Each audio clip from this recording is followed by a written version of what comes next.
हामी चाहिँ भैरवकुण्ड जाँदै हो। हाम्रा टोलीहरू कसैलाई पनि गाह्रो भएको छैन, सबैजना बिहान 2 बजेदेखि हिँडिरहेछन्। भिडियो बनाउनु ल प्रोफेसर पानी छैन तँ गर्नु भयो फेरि के हुन्छ नि यो सानो के हो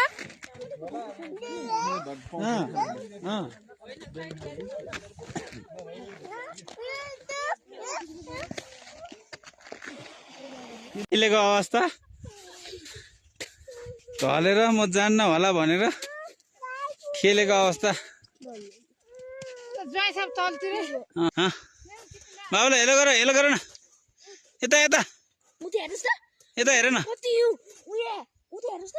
हेलो गर।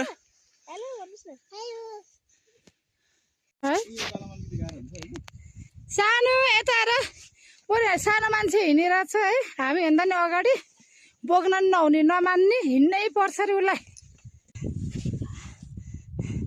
यहाँ छोरोलाई अलिकति गाह्रो भएर टिमुर खाँदैछ। सास पनि गाह्रो भयो कि हिँड्न गाह्रो भयो।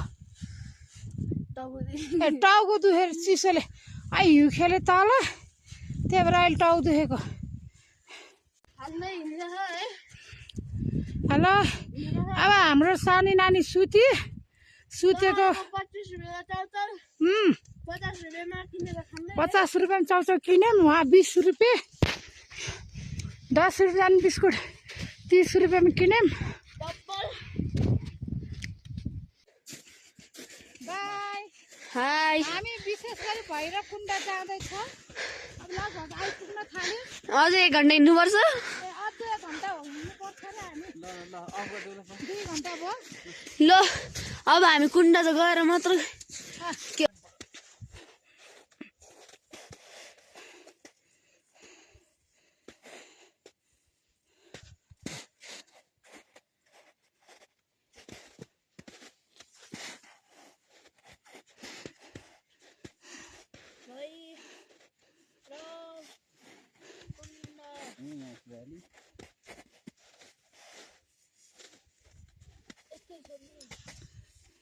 अन्त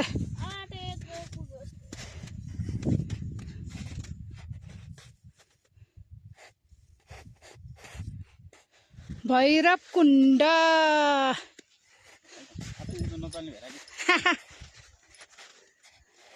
ओ बच्चा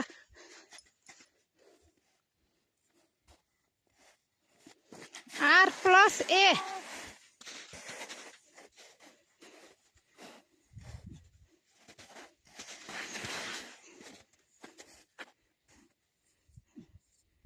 या ल भन्दै फोटो हजुर अलि उता जानु न ल।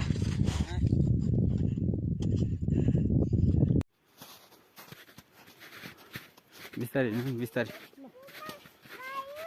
गयो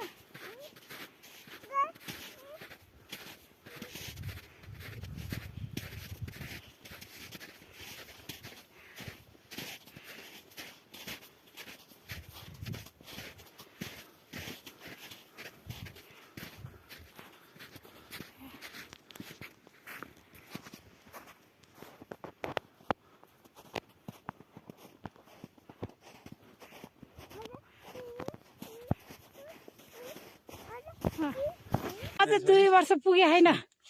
2 वर्ष पुग्नलाई 10 दिन बाँकी भएको छ। अहिले आइपुग्यो ल। सानी आऊ हाई गर्दै हाई ल हेर्नुस् यहाँ ल सानी नानी भयो ल। यता भैरवकुण्ड ल हाई ल। यस्तो राम्रो ठाउँ छ कि हिउँले गर्छ होला है। सबै जमेर यति राम्रो छ कुण्ड सबै जमेर हिँड्नु भएको छ। यो कुण्ड हो।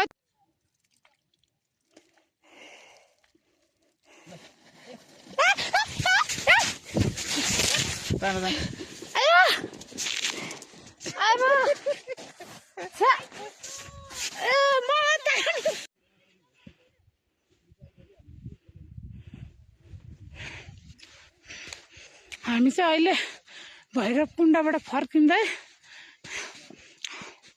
सबभन्दा लास्टमा म हिँड्न नसक्ने रोटी खाँदै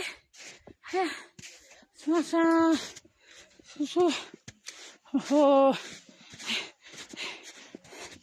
हिँड्दा पनि खुट्टा चिप्लिएर हिउँले बाटो देखिँदैन बल्ल बल्ल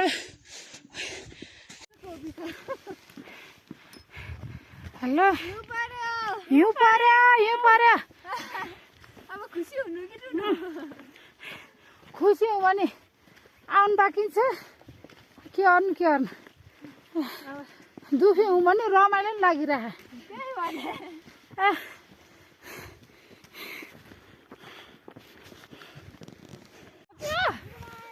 ल हामी अझै हिउँमा चिप्लो हिँड्न नसक्ने पुरै ओह्रालो तिनजनाले समातेर हिँडिरहेछौँ है कहाँ पछाडि थाहा चिप्लियो भिडियो चाहिँ राम्रो आउनु पर्यो मान्छे चिप्लियो नि फरक परेन भिडियो आउनु पर्यो यहाँ हामी चिप्लिँदै हिँडिरहेको छ चिप्ल्यो मन ल बल्ल अलि कम भयो यता आउनु ल हट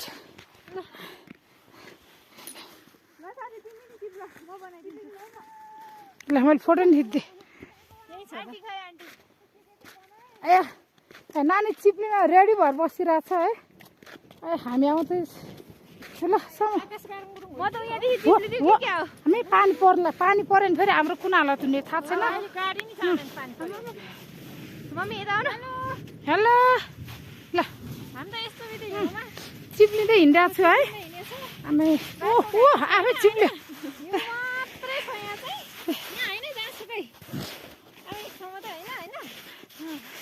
चिप्ले गयो म भयो अब नखेलौँ होला पानी अन्थाले पानी पऱ्यो नि बिजो भयो म त चिप्लिन्छ नि चिप्लिसकेँ हेलो हिउँ पर्यो अब खुसी हुनु कि खुसी हौ भने आउनु बाँकी छ के गर्नु दुखी हौँ भने रमाइलो पनि लागिरह